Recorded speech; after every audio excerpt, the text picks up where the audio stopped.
बात यहाँ पे हो रही है। नितिन गडकरी का पर्दा खुल गया ना, बिल्कुल पता चल गया कितने ईमानदार नेता हैं। अपनी ईमानदारी की पूरे दुनिया भर में ढोल पीटते थे कि मुझसे ईमानदार कोई नेता नहीं, मुझसे बढ़िया रोड इंफ्रास्ट्रक्चर किसी ने नहीं बनाए।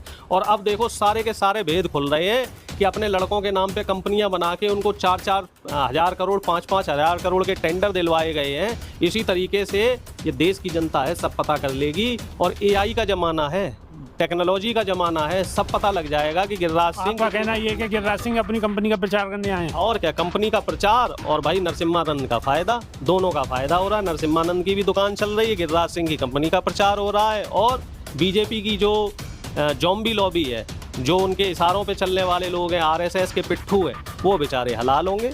उनका झटके से भी उनका वो नहीं होगा, वो हलाल होंगे, धीरे धीरे काटे जा रहे हैं। जब युवाओं को नौकरी देने की बात होनी चाहिए, एक मंत्री कह रहा है कि झटके का मांस खाओ। युवाओं की पढ़ाई की बात होनी चाहिए, एक मंत्री कह रहा है कि झटके का मांस खाओ। अरे मांस खाना जरूरी है क्या? इस देश में मांस ही सब कुछ है क्या?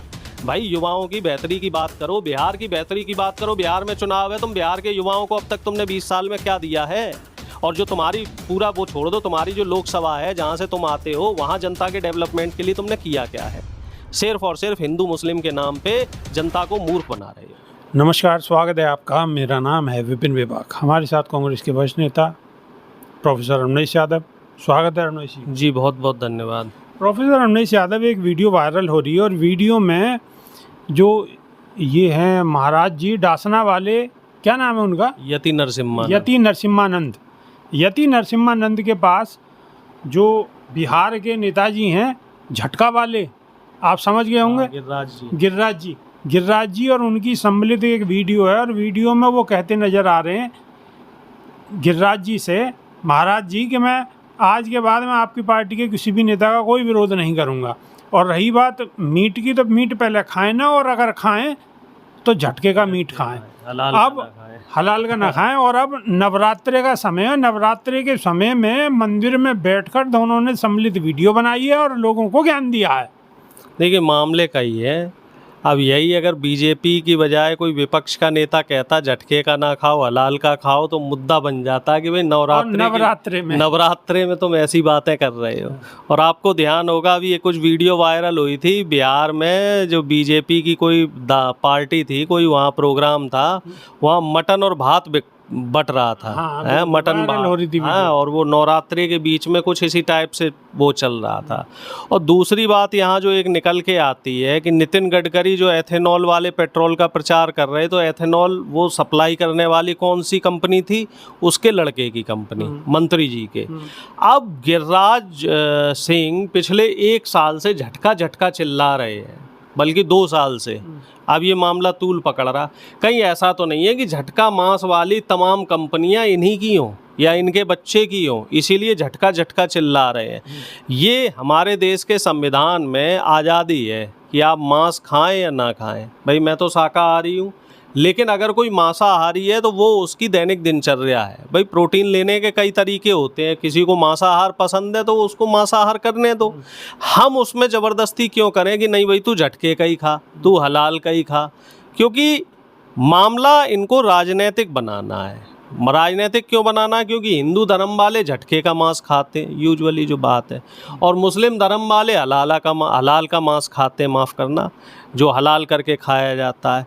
अब एक साधु यति नरसिम्हानंद जो खुद को सनातनी बोलता है, क्या उसको इस तरह के बयान देने चाहिए थे नवरात्रि के बीच में कि मैं बीजेपी के नेताओं पे कटाक्ष नहीं करूंगा, उनकी बुराई नहीं करूंगा? अरे हमें तो मालूम है तुम उन्हीं के जो पाले हुए पट्टे हो, उन्हीं के इशारे पे चलने वाले हो। अब तुम क्या बुराई करोगे या क्या नहीं करोगे, सारा का सारा हमें मालूम है। किसान आंदोलन बैठे थे, तुम किसानों को देशद्रोही बता रहे थे।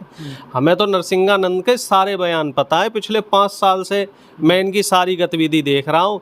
ये तो नया संविधान बनाने वाली कमेटी के भी सदस्य हैं, जो तमाम साधु संत के नाम पर जो ढोंगी पाखंडी है मेरे धर्म के, ये सब नया संविधान भी बना रहे थे। तो ये तो योगी आदित्यनाथ के खिलाफ भी कई बार बोले। वो सिर्फ पब्लिसिटी स्टंट है, दिखाने के लिए। ना तो इसकी हिम्मत है बाबा के खिलाफ कुछ बोल जाए थोड़ा सा, क्योंकि हो सकता है बाबा ने इसको सिक्योरिटी गार्ड हटा लिए हो, तो इस वजह से बोल दिया कि हाँ भाई क्यों बोल रहे हो जी, सिक्योरिटी गार्ड चाहिए हमें, पुलिस चाहिए। चाहिए, सुविधाएं चाहिए, सरकारी सुविधा लेने का सारा वो है सिस्टम।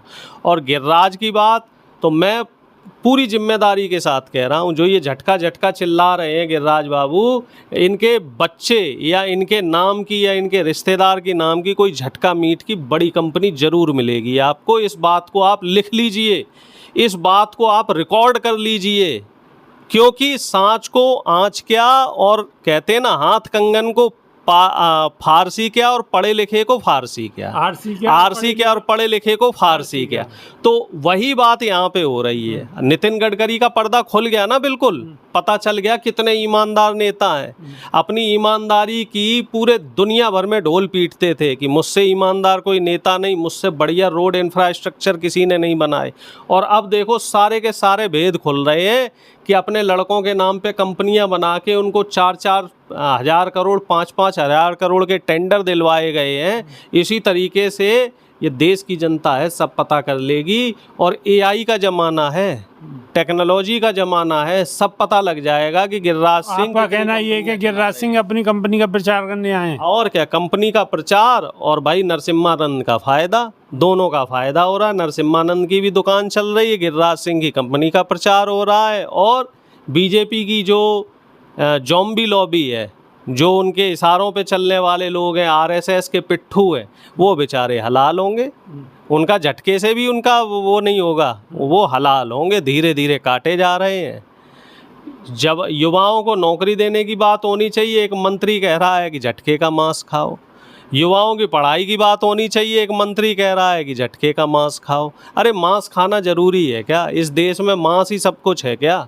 भाई युवाओं की बेहतरी की बात करो, बिहार की बेहतरी की बात करो। बिहार में चुनाव है, तुम बिहार के युवाओं को अब तक तुमने 20 साल में क्या दिया है? और जो तुम्हारी पूरा वो छोड़ दो, तुम्हारी जो लोकसभा है जहाँ से तुम आते हो, वहाँ जनता के डेवलपमेंट के लिए तुमने किया क्या है? सिर्फ और सिर्फ हिंदू मुस्लिम के नाम पे जनता को मूर्ख बना रहे हो।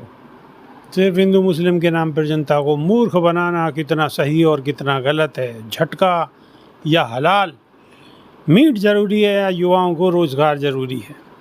तो इस पर आप अपनी राय बेबाकी से रखिए। अभी के लिए सिर्फ इतना ही। बहुत बहुत शुक्रिया जी, बहुत बहुत धन्यवाद। नमस्कार।